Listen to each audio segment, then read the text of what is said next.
Once again, welcome back to our second part of our 3S or the stepping stone to success. So this is now the process, now the sales process on how we will do the real estate selling. Okay? So, naisi lang to, no? Please focus your mind, your heart to this process. Okay? So let's start. What is the mental states of selling? So you have to follow these 5 keyword. No, number one is you should pay attention. You should have the interest. No, the interest to do the business. In selling real estate, there should be conviction, and you should develop the desire, no, to take your move or to execute. And lastly, no, you should have to take action, no, for you to become very successful in this career, the real estate selling. So let's move on to the sales process. Number one process, the very most important in sales process is prospecting. Okay, so we have 4 tools on how you will achieve, on how you will have your first ever prospect in selling real estate product. Okay?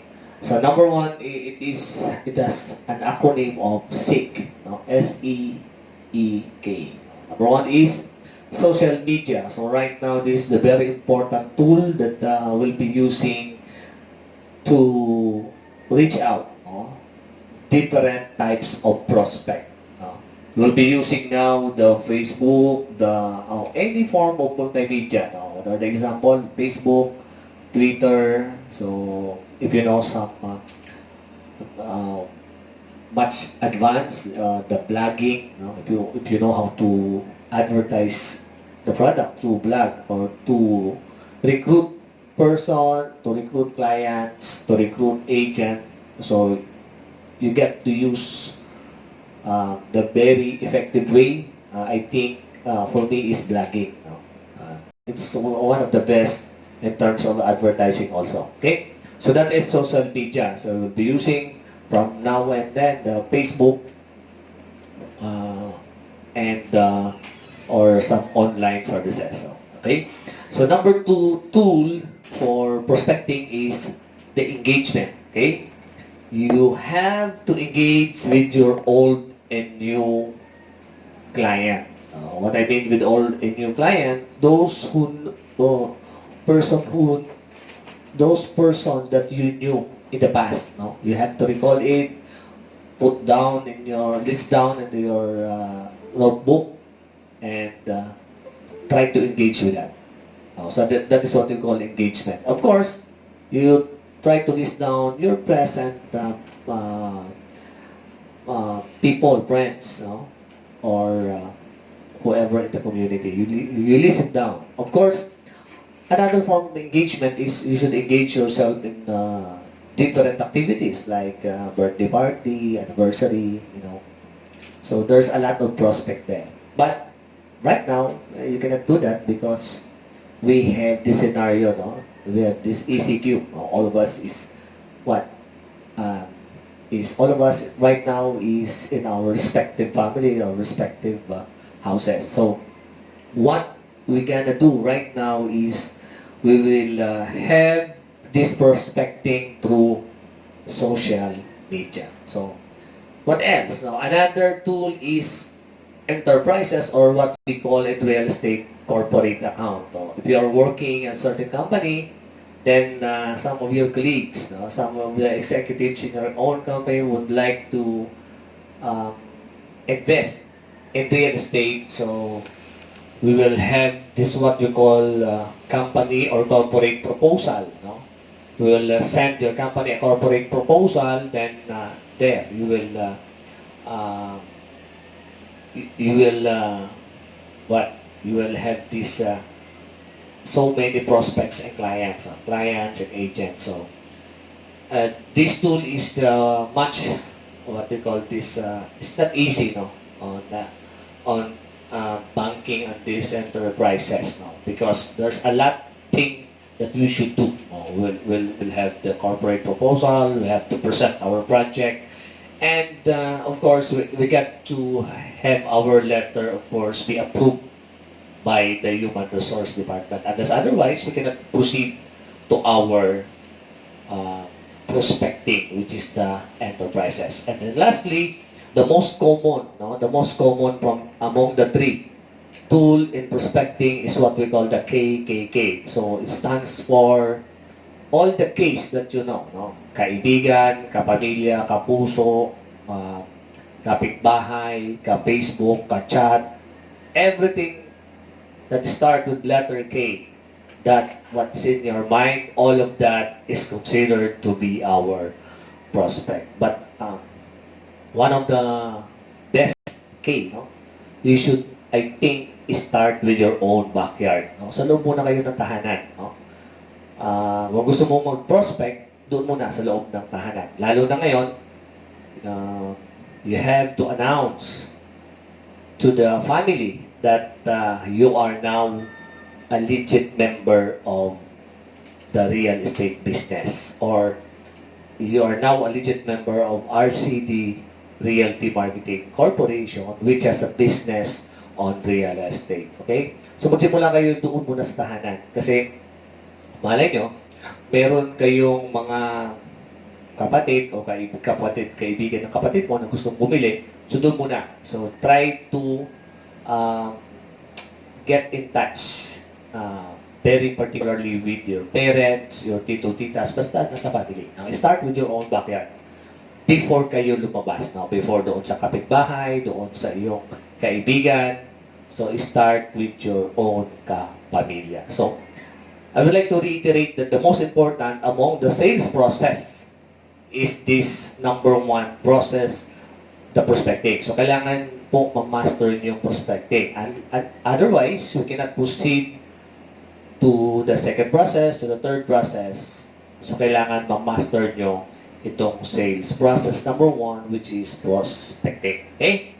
So, our second process is what we call qualifying. If you have now the prospect, we will now qualify if kung qualify nga itong client na to. Okay? So, isang client. Number one, you have to consider the budget. May budget ba yan? So, number two, you have to consider the authority. Sino ba ang may pera? Sino ba ang magbabayad? You have to consider, otherwise, masasayang po ang ating oras. Okay? Number three, consideration and qualifying is need. Kailangan ba yan? Baka naman hindi pa kailangan. Baka o yan ay once lang. So, pag kailangan na, so you have to what? To devote your time on this kung talagang kailangan na. Kasi pag sinabi natin kailangan, that is important. So, kailangan na kailangan. Especially right now, sabi ko nga kanina on the first part of our seminar that real estate, no? The best time to invest is now, is right now, no? Ngayon pong ang the best time to invest in real estate. Okay? Number 4 level is qualifying is direction. Ano ba yung direction, no? In this level, you are giving direction to your buyer. Ano direction? You are helping your buyer to decide. No? Sa pagka-qualify, hindi lang po ang focus nyo sa buyer. Kailangan isama mo yung sarili mo sa pagka-qualify. What I mean is that isama mo yung sarili mo para hindi mahirapan mag-desisyon ang client mo. You give direction to your buyer. No? I-direct mo na para kang director dito. O dito ka na ma'am, kasi dito maganda. 2 to 3 years from now, ito po ang mangyayari niyan. 5 years from now, ito mangyayari niyan. Okay? So, you are giving direction. You become part of the decision-making ng client. So, that's the last level for qualifying. After qualifying, you have now to present now the product. Ano ba yung product natin, which is the real estate. Okay? These are the following na kailangan mo tandaan sa pagka-present. So, number 1, in presentation, all you need to do is to set an appointment, and then if you're there in the place or the venue that you have agreed upon, so you will now follow the following step. Number 1 is that you build rapport, no?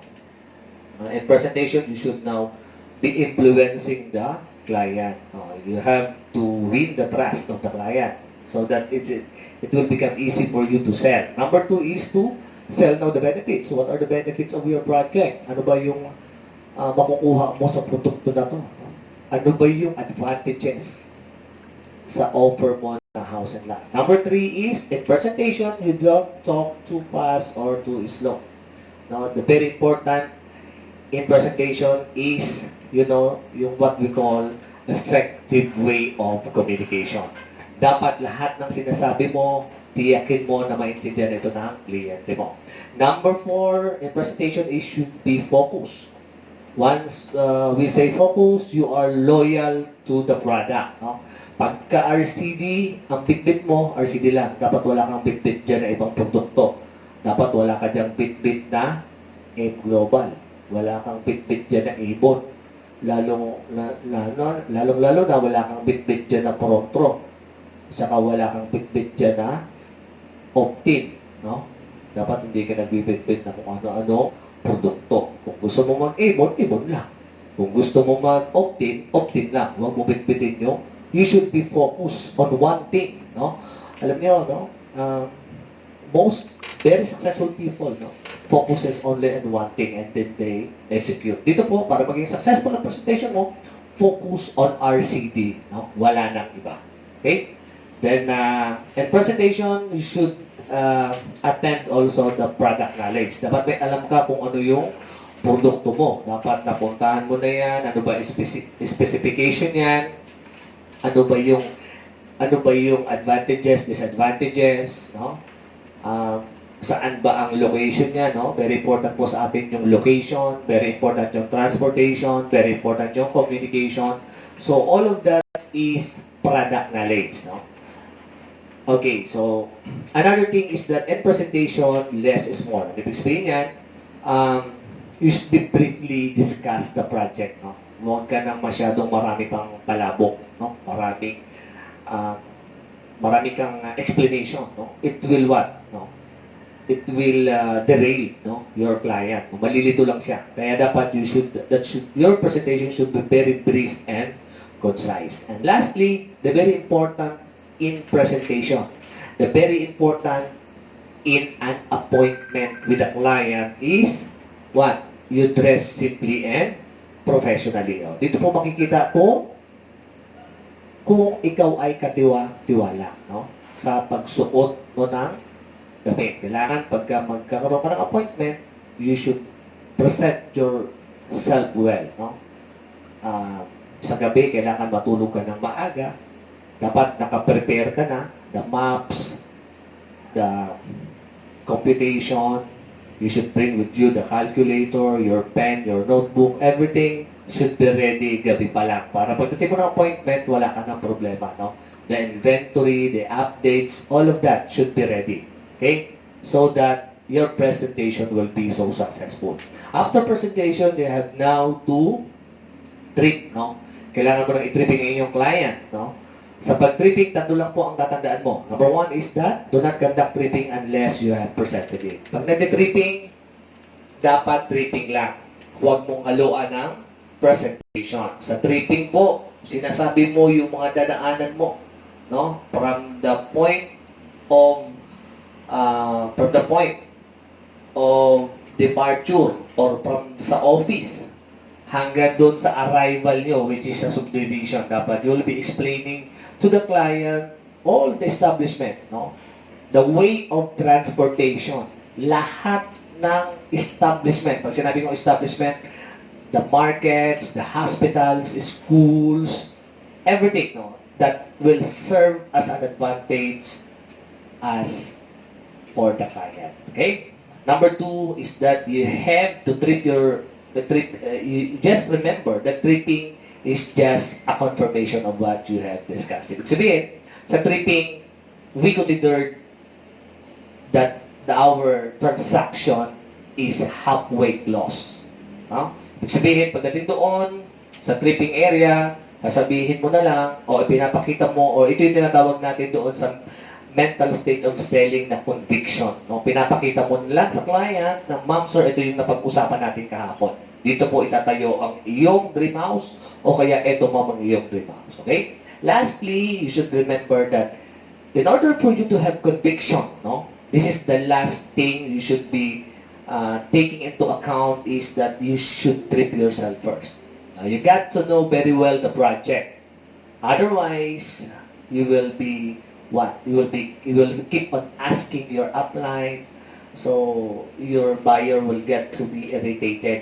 No? If you are keep on calling your upline because you don't know the project, you don't know the amenities, you don't know what is the measurement of the dimension of the the road lands, you don't know the major, the minor roads, no, everything, no? You should be treating yourself prior to the actual treating for you to have conviction, no? For you to deliver the proper information to the client, okay? So that is treating. After treating, next step is how to handle objection. There are two things you should be remembering. Number one is listen and do not argue, no? If your client have the objection, you let your client speak, no? And then later on explain why this happened. For example, if your client is have the objection of that area is so congested, no? Matraffic po ma'am dyan sa area. So anong kailangan, anong dapat mong sagot, no? The best answer I think is that there is congestion in the area because there is development, no? There is the nearest facilities, establishment in your area. There is the supermarket, there is the terminal of tricycle or the way of transportation. There is the different store, the hospitals, and the schools. So definitely, ma'am, there is congestion in the area. So congestion is equivalent to progress. Yan po ang explain natin. Okay? And afterwards, sa pag-handle po ng objection, you need to clarify, no, to the client kung nasagot ba yung kanyang objection. Actually, there's a lot, no? There's a lot of objection sa business natin, no? May mga bagong objection, just like nasa fault line ba yan, no? The latest, no? Ano ba yan? Safe ba dyan sa community na yan? Is there security in the area? Ano pa? Dyan ba sa area na yan is magulo ba dyan? Those are some of the objection. Binabaha ba dyan? Especially those area in the low-lying areas. No? So, you have to clarify, the very important. No? Kailangan malinaw sa kliyente mo, o maliwanag sa kliyente mo ang iyong maliwanag sa iyo ang ninais ng kliyente mo. Okay? So, that is handling objection. Okay? Then, next process is yung closing. Actually, I will not be explaining all of this in closing. No? I have to pick up one of these, how to close the transaction. Okay? Actually, there's no specific formula. No? Okay. All of us have what? Our own way on how to close the deal. But there is some of here is example on how to close the transaction. We have to give you some example. For example, the minor objection clause. No? Kung magagawa ba natin ng paraan, bibili kayo. So, isa po yan sa paraan kung paano i-close yung transaction. Pag sumagot ang kliyente, okay, so that, again, I think the client will be willing to reserve. Okay? Ano pa? No? Ano po ang gusto nyo? Corner lot, inner lot, or end lot? No? Pag sumagot again yung client, again, so there's a chance of getting or buying the unit. But, you know, these two method, no, yung golden silence and remember the SW. What is golden silence? No? After you have totally discussed everything, look at the prospect eye and ask for the order and shut up. Halimbawa, nakapag-reserve ka, so masaya ka, no? Tahimik ka na lang. No? Hintayin, makalabas ang kliyente. No? Kasi baka mamaya, sa sobrang tuwa mo, may nasabi ka pa, so baka bawiin yung reservation. No? Sayang, no? Pera pa, naging bato pa. Okay? Pera na naging bato pa. Okay? And lastly, you should remember the SW. This method is very important to us in real estate because we will be experiencing here so many disappointments, so many rejection. No? Remember this, no? Some will buy, some will not, so what? No? Marami po dyan ang hindi bibili, marami din ang bibili. So, kung hindi sila bibili, so what? No? Proceed to the next. Okay, so that is closing the transaction o pagsasara ng transaction. Okay? So, develop success from failures. Discouragement and failure are two of the surest stepping stone to success. So, this is by Dale Carnegie. So, the last, and but not the least, no, in the sales process is what? The after-sales service. Ano po itong after-sales service? After the client is, nandun na po siya yung client niya, nakatira na sa subdivision. Nagkaroon ng problema, all you need to do is what? To assist your client. No? Huwag niyo pong tataguan. No? The very most important sa atin, dahil we are in a service business, no? You should provide a very good customer service. Bakit po? Ano po ang pakinabang natin sa after-sales service? So, very important is what? Makakakuha tayo dyan ng referrals. No? Referrals. No? Kasi maganda yung servisyo mo. No? Pag nagandahan ang dati mong kliyente, nagandahan ang servisyo mo, definitely, pag may nag-inquire diyan, no, ikaw ang i-refer because of your good service. Ibig sabihin, magkakaroon na tinatawag na continuous service. Sa'yo pa rin kukuha. O, sa'yo magre-refer yan because you deliver a very satisfying service or satisfying result. Okay? So, that is the last step in our sales process. So, this is the cycle, no? From prospecting, going down to qualifying, and then presenting the result, then negotiation to objection, then to closing for close. Then after closing, you expand the referral. You ask for the referral. Pag na-close mo na yan, no, iingat mo, yung buyer mo, baka may refer kayo. Okay? So again, iikot lang yan, back again to prospecting. So that's the cycle of the sales process. In order for you to hit always the sales, para ma-hit mo yung target sales mo, you should be creative and do a lot of strategies. Yun lang po ang kailangan natin. Okay? So, ano po yung powerful affirmation para dumami ang pera mo? We have the acronym here of PERA. You should define your purpose, execute your purpose.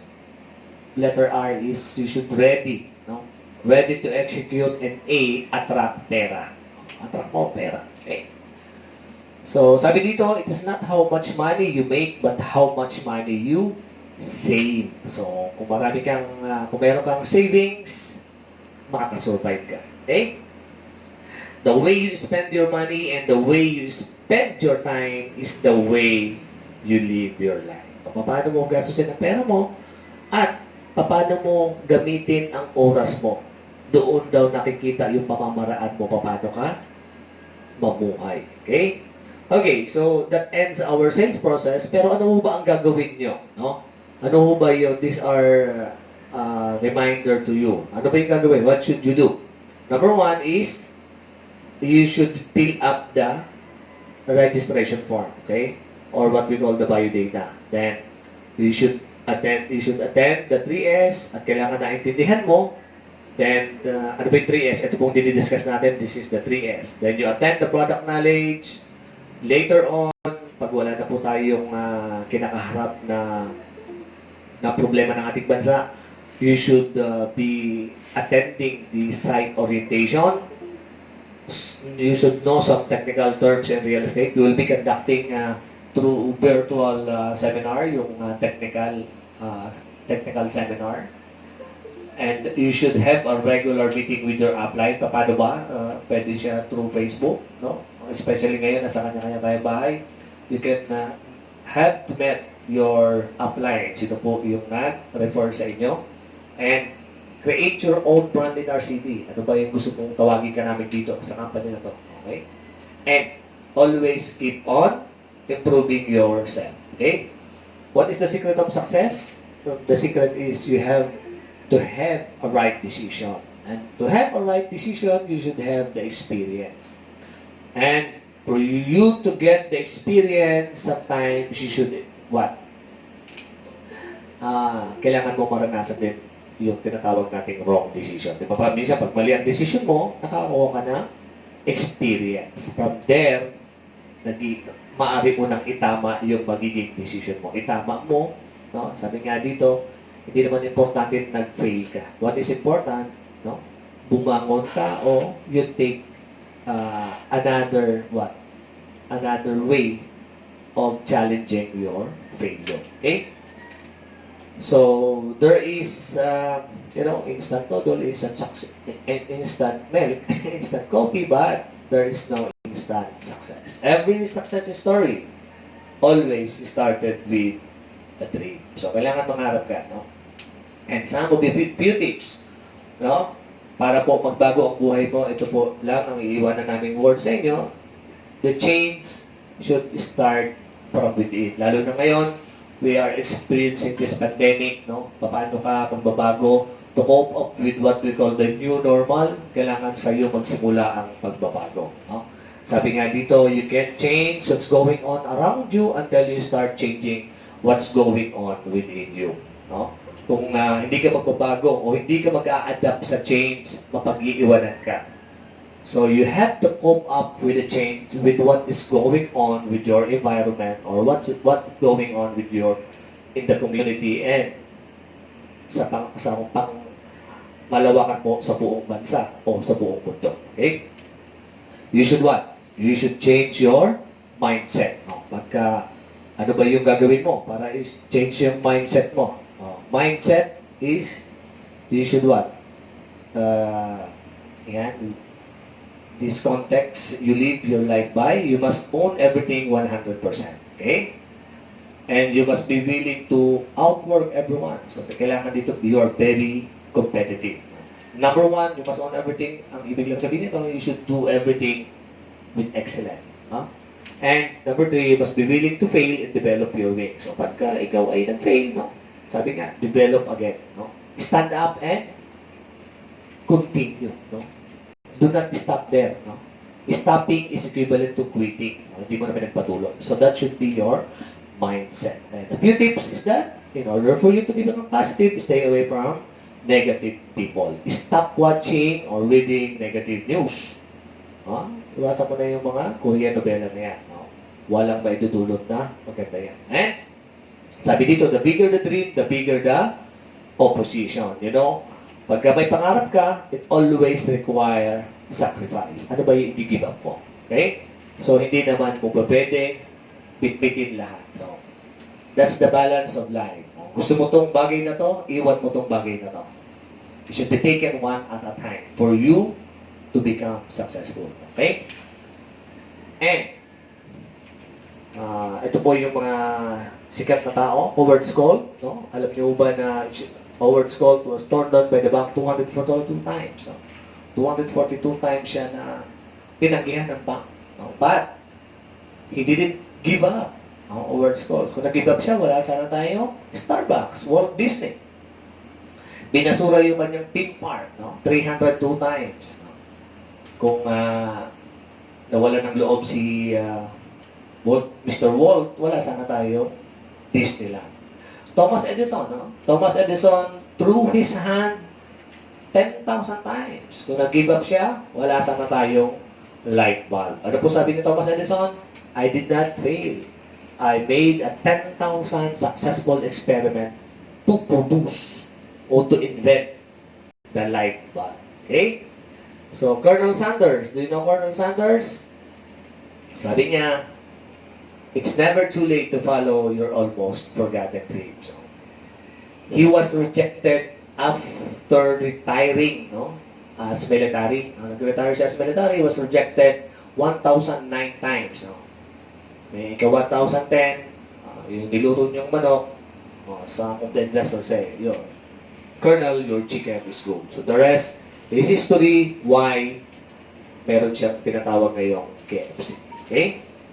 One thing is for sure, if you give up too soon, you will never know what you will be missing in life. So, tandaan po, never ever quit without fighting. So, never give up. Never give up. Kung ano man yung pangarap mo, tuloy mo lang. You can achieve whatever you want. You can be the person you were meant to be. And you can live the life of your dreams. So be a part of the moment. You take action today. Every moment is precious. It's not about me. It's how I can add value to life to become better. So ito naman ang hangad natin. No? Become better in life, better in our family, better in our personal growth, and better for what? For our community. Okay? So, thank you very much. This is my contact number. You can call me or add me on your Facebook account for some clarification. And to everyone, keep safe, stay home, and believe that we will all what, be healed and be successful in our lives. So, thank you very much and have a nice day. Be a part of the biggest, one of the biggest real estate brokerage in the country today, RCD, Realty Marketing Corporation. God bless you all.